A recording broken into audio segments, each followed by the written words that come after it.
ఒక్కసారి కొమ్మూరి గోల్డ్ కి కాల్ చేయండి. తాకట్లో ఉన్న మీ బంగారాన్ని విడిపించి మార్కెట్ ప్రైస్ కి వాళ్ళు కొనుక్కుని మిగతా డబ్బులు మీకు ఇచ్చేస్తారు. ఆంధ్రప్రదేశ్ రాజకీయాల్లో ఒక సంచలన అధ్యాయం ముగిసింది. కాపు ఉద్యమానికి ప్రతీకగా నిలిచిన సీనియర్ రాజకీయ నాయకుడు మాజీ మంత్రి ముద్రగడ పద్మనాభం ఇక లేరు. కొంతకాలంగా కిడ్నీ, శ్వాసకోశ సంబంధిత ఆరోగ్య సమస్యలతో హైదరాబాద్లో చికిత్స పొందుతున్న ఆయన జూలై 14న తుది శ్వాస విడిచారు. ఆయన వయస్సు 73 సంవత్సరాలు. ఆయన మరణంతో ఆంధ్రప్రదేశ్ రాజకీయాల్లో ఒక కీలక నాయకుడిని రాష్ట్రం కోల్పోయింది. ముద్రగడ పద్మనాభం ఈ పేరు వినగానే చాలా మందికి ముందుగా గుర్తొచ్చేది కాపు ఉద్యమమే. అయితే ఆయన జీవితం కేవలం ఉద్యమాలకే పరిమితం కాలేదు. 5 దశాబ్దాలకు పైగా సాగిన ఆయన రాజకీయ ప్రస్థానం ఎమ్మెల్యేగా, మంత్రిగా, ఎంపీగా, ఉద్యమ నాయకుడిగా ఎన్నో మలుపులు తిరిగింది. 1953 జనవరి 22న తూర్పుగోదావరి జిల్లా కిర్లంపూడిలో జన్మించిన ముద్రగడ చిన్నప్పటి నుంచే ప్రజా సమస్యలపై ఆసక్తి పెంచుకున్నారు. యువకుడిగానే రాజకీయాల్లోకి అడుగుపెట్టి 1978లో జనతా పార్టీ అభ్యర్థిగా ప్రతిపాడు నుంచి తొలిసారి ఎమ్మెల్యేగా విజయం సాధించారు. చాలా చిన్న వయసులోనే శాసనసభలో అడుగుపెట్టి తనకంటూ ప్రత్యేక గుర్తింపును సంపాదించుకున్నారు ముద్రగడ. ఆ తర్వాత ఆయన రాజకీయ ప్రయాణం ఎన్నో మలుపులు తిరిగింది. కాంగ్రెస్లో పనిచేశారు. అనంతరం ఎన్టీ రామారావు స్థాపించిన తెలుగుదేశం పార్టీలో చేరారు. ఎన్టీఆర్ మంత్రివర్గంలో రెవెన్యూ మంత్రిగా బాధ్యతలు నిర్వహించారు. తర్వాత మర్రి చెన్నారెడ్డి ప్రభుత్వంలో కూడా మంత్రిగా పనిచేసి తన పరిపాలన అనుభవాన్ని చాటుకున్నారు. 4 సార్లు ఎమ్మెల్యేగా, ఒకసారి లోక్సభ సభ్యుడిగా ప్రజలకు సేవలందించారు ముద్రగడ పద్మనాభం. అయితే ముద్రగడ రాజకీయ జీవితంలో అత్యంత గుర్తుండిపోయే సంఘటన 1988లో జరిగింది. వంగవీటి మోహనరంగ హత్య అనంతరం రాష్ట్రంలో నెలకొన్న పరిస్థితులకు నైతిక బాధ్యత వహిస్తూ మంత్రి పదవికి రాజీనామా చేశారు. అధికారంలో ఉన్న వ్యక్తి స్వచ్ఛందంగా పదవి వదులుకోవటం అప్పట్లో పెద్ద రాజకీయ చర్చగా మారింది.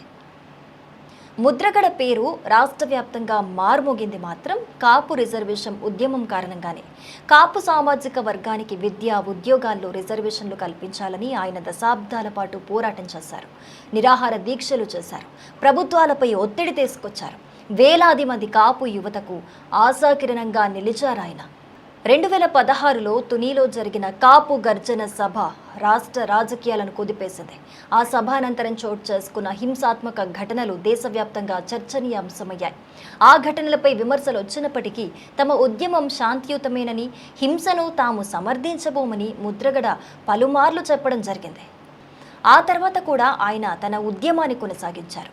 ఆరోగ్యం సహకరించకపోయినా కాపు రిజర్వేషన్ల కోసం నిరాహార దీక్షలు చేస్తూ ప్రభుత్వాలను తరచూ ప్రశ్నించారు. ఒక ఉద్యమ నాయకుడిగా తన పోరాటాన్ని చివరి వరకు కొనసాగించారు ముద్రగడ పద్మనాభం.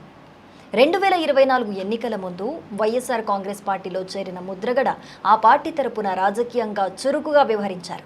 ఆ సమయంలో తన పేరును పద్మనాభరెడ్డిగా మార్చుకోవటం కూడా పెద్ద చర్చకు దారితీసింది. అయినప్పటికీ ప్రజల్లో ఆయనను ఎక్కువ మంది ముద్రగడ పద్మనాభంగానే గుర్తుంచుకున్నారు. ముద్రగడ పద్మనాభం మరణంపై వివిధ రాజకీయ పార్టీల నాయకులు తీవ్ర సంతాపం వ్యక్తం చేశారు. ముఖ్యమంత్రి చంద్రబాబు నాయుడు, ఉప ముఖ్యమంత్రి పవన్ కళ్యాణ్, మాజీ ముఖ్యమంత్రి వైఎస్ జగన్మోహన్ రెడ్డి సహా పలువురు ఆయన ప్రజాసేవలను, ఉద్యమ స్ఫూర్తిని గుర్తు చేసుకుంటూ నివాళులర్పించారు. ముద్రగడ పద్మనాభం గురించి అభిప్రాయాలు భిన్నంగా ఉండొచ్చు.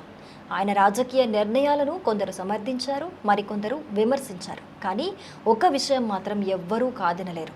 తాను నమ్మిన అంశం కోసం జీవితాంతం పోరాడిన నాయకుడు ఆయన. అధికారంలో ఉన్న, ప్రతిపక్షంలో ఉన్న తన స్వరాన్ని వినిపించడంలో ఎప్పుడూ వెనుకడుగు వేయలేదు.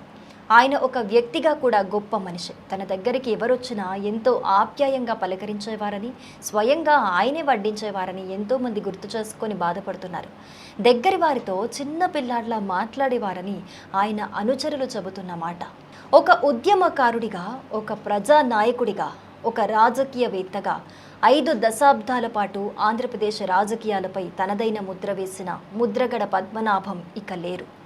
కానీ ఆయన పోరాటాలు, ఆయన ప్రసంగాలు, ఆయన రాజకీయ ప్రస్థానం మాత్రం ఆంధ్రప్రదేశ్ రాజకీయ చరిత్రలో చిరస్థాయిగా నిలిచిపోతుంది.